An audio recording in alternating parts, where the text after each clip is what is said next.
சூரியன் கருகும் மதியம். ஒரு சின்ன உணவுக் கடை. அன்பு டிபன் ஹவுஸ். ஆனால் அந்த பெயரில் அன்பு மட்டும் இல்லாதது.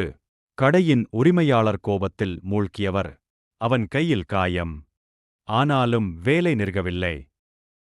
உரிமையாளர் இன்னும் சத்தம் போடுகிறார். ஏய், சீக்கிரம் பண்ணு. ஆனாலும் அவன் அமைதியாக தலையை குனிகிறான். ஒரு இரவு அவன் உடம்பு சிதறுகிறது. படுக்கையிலே விழுந்து கிடக்கிறான். அந்த நேரத்தில்தான் உரிமையாளரின் உள்ளம் விழித்தது. அவன் தண்ணீர் கண்ணாடி எடுத்தான்.